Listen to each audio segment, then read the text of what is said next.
Berapa sini aja? Berhenti!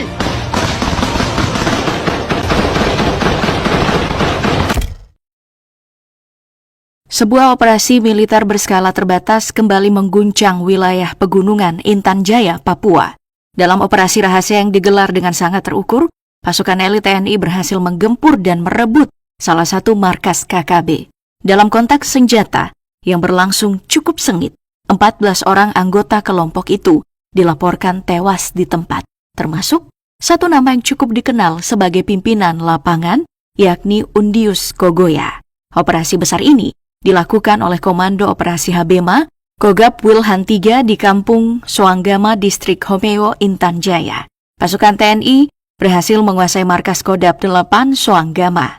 Operasi ini dilaksanakan dengan koordinasi matang antara unsur TNI dan Polri.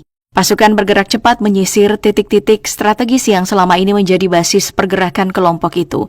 Berkat informasi intelijen dan perencanaan yang presisi, markas utama kelompok ini berhasil dikuasai tanpa menimbulkan korban dari pihak pasukan keamanan.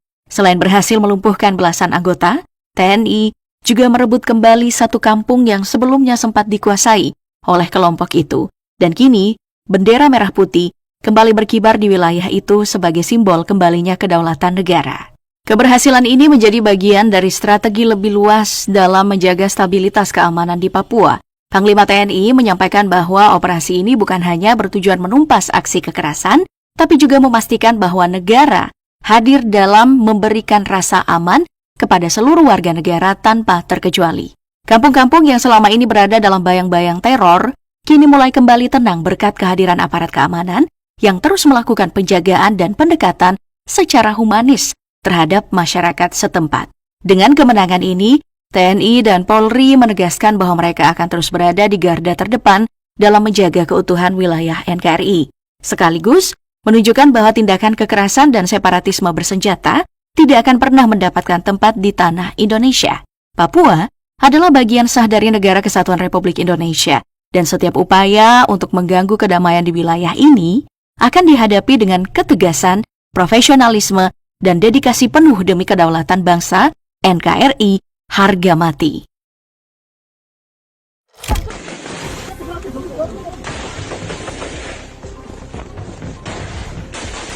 Komandan KKB tewas tertembak, tapi bukannya berakhir, kematiannya justru memicu babak baru. Karena di Papua setiap darah yang tumpah selalu melahirkan perang yang baru. Lalu, bagaimana semua ini dimulai? Mari kita lihat dari awal.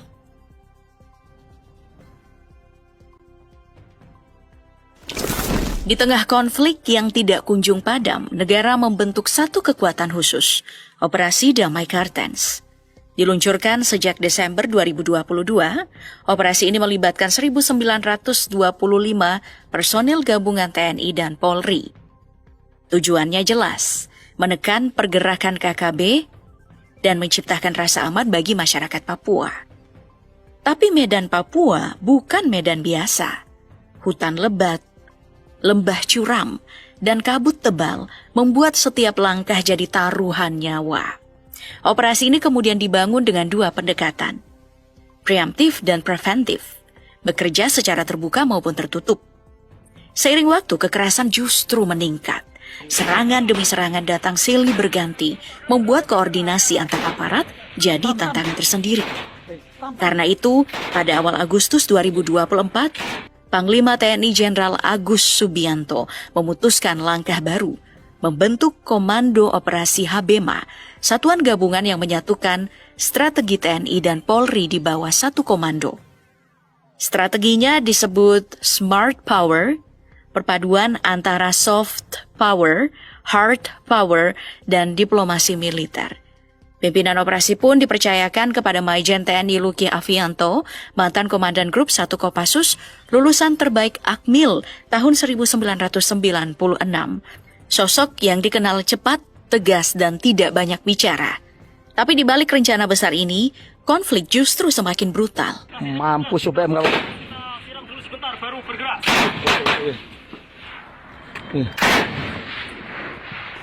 Awal Juli 2025, ketenangan di pegunungan Papua Tengah kembali pecah.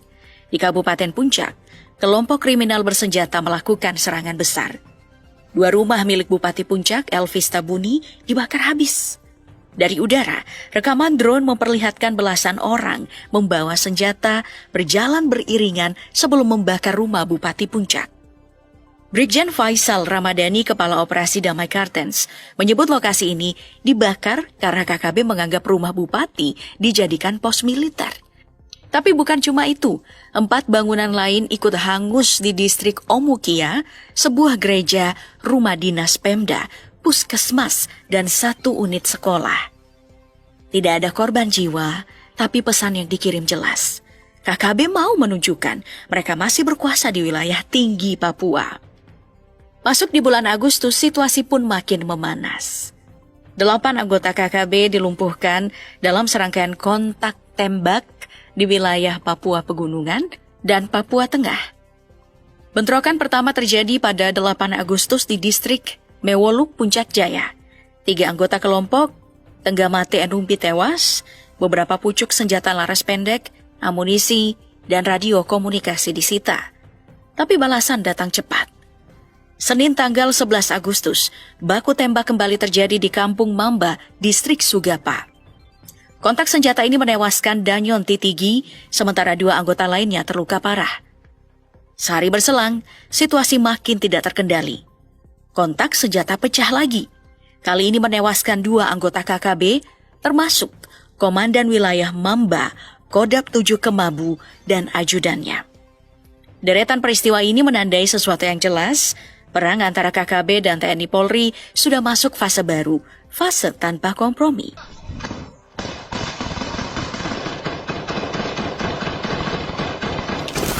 TPNPB membantah melakukan penyerangan, hanya bertanggung jawab terhadap aksi pembakaran kios-kios yang diduga didirikan oleh intelijen TNI untuk memata-matai aktivitas anggota TPNPB.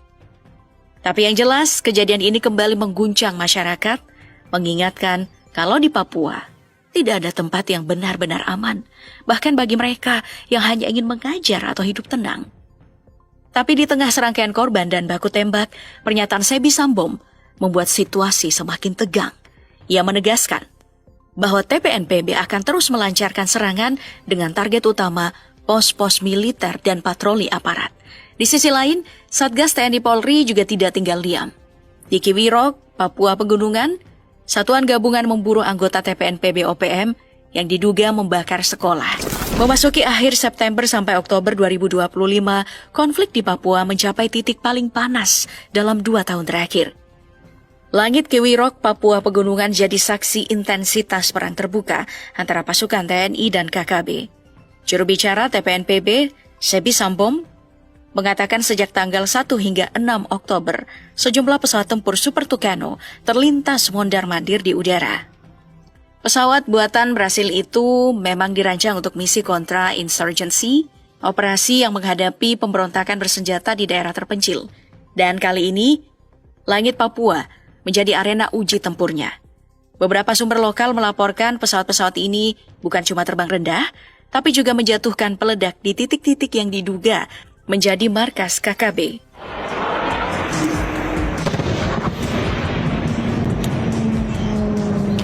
Ketegangan pun memuncak pada 9 Oktober saat kontak tembak pecah di Kabupaten Lani Jaya. Dalam pertempuran sengit itu, Komandan KKB Mayu Walia tewas setelah kelompoknya melakukan serangan balasan usai markas mereka dikuasai TNI. Tapi kematian Mayu tidak membuat KKB berhenti. Serangan balasan datang dari berbagai arah, termasuk di distrik Kiwirok, di mana seorang prajurit TNI, Letda Fauzi Ahmad Zulkarnain, gugur akibat luka tembak. Di hari yang sama, bentrokan juga meletus di Kampung Moyeba, Papua Barat Daya.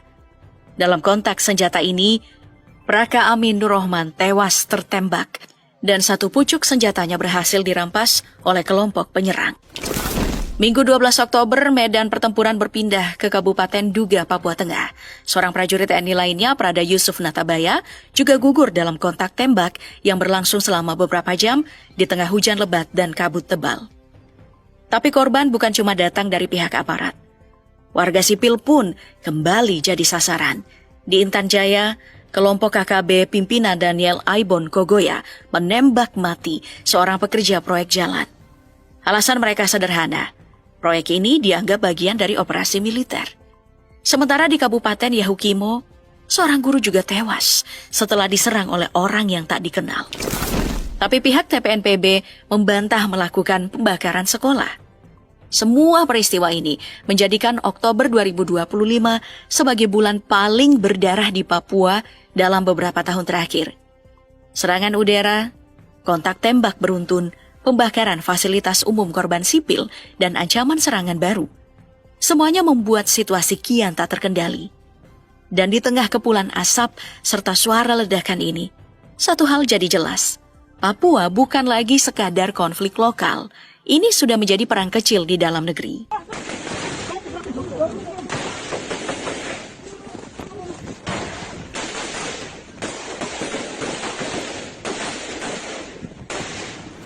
Di tengah operasi besar yang terus berjalan, tantangan terbesar bukan cuma medan ataupun senjata, tapi ketepatan membaca siapa kawan dan siapa lawan. Di wilayah seluas Papua, kesalahan kecil bisa berakibat fatal.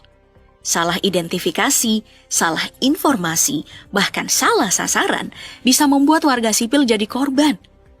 Inilah resiko paling berbahaya dari perang yang kabur batasnya antara militer dan masyarakat. Sejumlah kelompok HAM dan aktivis sudah sejak lama menyoroti hal ini. Mereka menilai operasi militer yang terlalu agresif bisa memperdalam luka sosial dan membuat warga kehilangan rasa percaya terhadap aparat. Tapi di sisi lain, KKB juga terus beradaptasi.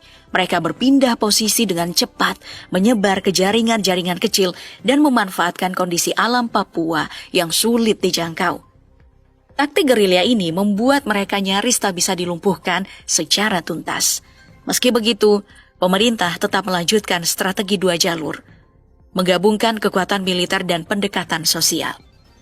Kombinasi antara operasi Korps Habema Damai Kartens dan langkah-langkah soft power seperti pembangunan infrastruktur, pembukaan akses ekonomi, dialog dengan tokoh lokal, serta pelayanan publik kini menjadi kunci utama untuk merebut bukan hanya wilayah fisik, tapi juga hati warga lokal. Tantangannya bagaimana menjaga keseimbangan antara kekuatan dan kemanusiaan. Karena di tanah yang penuh luka ini, peluru mungkin bisa menundukkan perlawanan. Tapi hanya keadilan dan rasa percaya yang bisa menghadirkan perdamaian sejati. Dan di balik setiap operasi, setiap baku tembak, dan setiap korban, tersisa satu pertanyaan yang belum terjawab.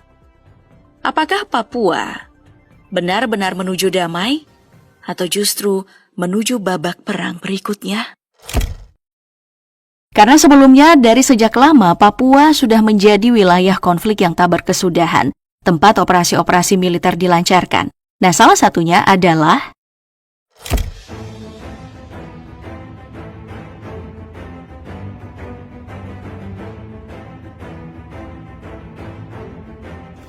operasi militer yang diluncurkan oleh TNI bukan sekadar bertahan, tapi untuk merebut kembali kendali.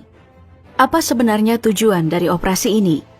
Dan seberapa besar ancaman yang sesungguhnya sedang dihadapi Indonesia di timur jauh sana? Tetap bersama kami di video ini, kita akan bongkar fakta-fakta mengejutkan di balik operasi Habema yang tak pernah Anda lihat di berita-berita TV. Habema bukan sekadar nama operasi militer, tapi simbol dari tekad yang tak boleh gagal. Habema, singkatan dari harus berhasil maksimal, adalah sinyal kalau negara serius. Kalau konflik bersenjata di Papua bukan lagi dianggap sebagai gangguan kecil di pinggiran Republik.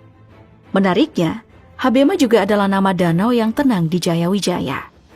Tapi di balik ketenangannya, tersimpan makna bahwa kedamaian di Papua tak bisa lagi ditunggu. Ia harus diperjuangkan. Disinilah muncul strategi baru.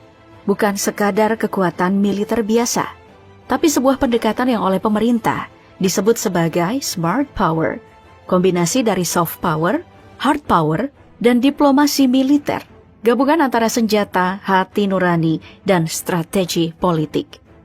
Lalu kenapa Intan Jaya? Seperti yang sudah disinggung, Karena disinilah kelompok separatis bersenjata atau KKB makin brutal.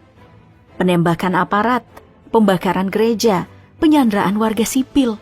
Ini bukan sekadar perlawanan, ini sudah jadi teror yang mengancam kedaulatan negara. Artinya, ancaman di Intan Jaya bukan hanya nyata, tapi juga terus berkembang. Negara tidak bisa terus-menerus bermain reaktif. Dibutuhkan strategi jangka panjang yang bukan cuma merespon, tetapi juga mengantisipasi. Karena itulah, Habema bukan operasi yang lahir dalam semalam. Bukan juga respon tergesa-gesa, tapi bagian dari rencana besar yang disusun sejak tahun 2024. Sejak awal, strategi ini disiapkan secara sistematis, mulai dari pemetaan medan, pengumpulan intelijen, hingga pemilihan personil terbaik dari 3 matra TNI.